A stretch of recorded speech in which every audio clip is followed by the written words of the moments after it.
Hi guys and welcome back to the channel. For today guys, we'll be checking out an update in terms of Wizwoods and how you could list your NFTs guys into the marketplace, which is OpenSea. So let's check for this one guys. Let's go!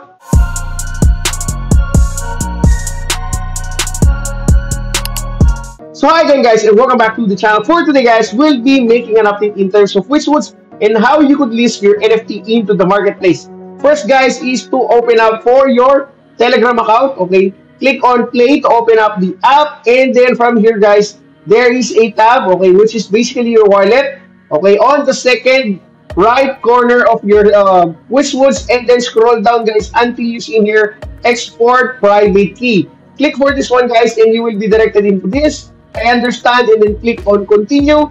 You will get guys your, okay, basically your private key. So copy for this one guys, and then paste it into your MetaMask. So in here guys, click on MetaMask and then click on the account and then add account or hardware wallet in here, and then guys import account and then paste in here guys your private key to create a new wallet under MetaMask. Now if it didn't load guys automatically on VeraChain, okay, which is this one, basically guys just Google it and add guys VeraChain mainnet RPC. So these are the things that you need to input guys: network, VeraChain, RPC URL, chain ID, currency, and block explorer URL. So basically guys, just Google for this one or copy guys the description video and then paste it, so that you just need guys to copy for this one if you're adding it into your MetaMask. So if you're adding it, it looks like this guys: import account and then go and add guys into this, add a custom network and then input in here guys network, RPC URL, chain ID, currency symbol, and of course here guys for the block explorer URL. Now once you are able to add it guys, this will be your wallet and you have it in here under VeraChain already, so you are good to go. Next thing that you need to do guys is to add up Vera token in terms of your wallet. So we have it in here at 0.79 USDT or 0.1 Vera on our account already. And then guys, you need to go into, okay, Wizwoods on OpenSea. So this one guys is under OpenSea, and if you want to go into this guys, if you search Wizwoods on OpenSea, there are a lot of Wizwoods items that are listed, but I would say guys, just copy the description of this video to go into this list of OpenSea collection of Wizwoods. And in here guys, the highest so far listed guys is 13 Vera token for this Wizmask Bear. Okay, so let's check on our account guys. We have this one on our account, so let's close for this one, and then from here guys, go into your base. As you can see in here guys, we have it in here, our Wizmask Bear.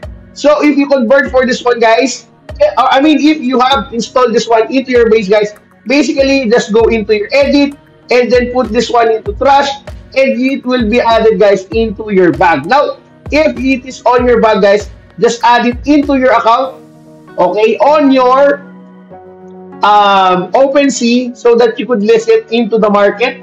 For example, if you want the Wizbear guys, all you need to do is to, okay, put it into trash, click for this one, trash it, and add it in here. So if you add it in here guys, okay, click on this one and then, okay, withdraw on chain. So you need to withdraw this guys and then put it into your MetaMask wallet and then list it into your marketplace. Once it is sold guys, it will be converted into Vera token into your wallet for MetaMask. Hey everybody, I found one!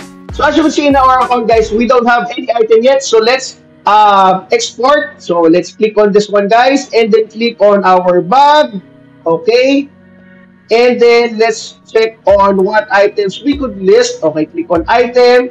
Let's try to add up a Christmas tree, I mean this one, okay, Christmas art, withdraw on chain, just one, okay, and then confirm. Okay, wait for it to load guys and then check it into your OpenSea account.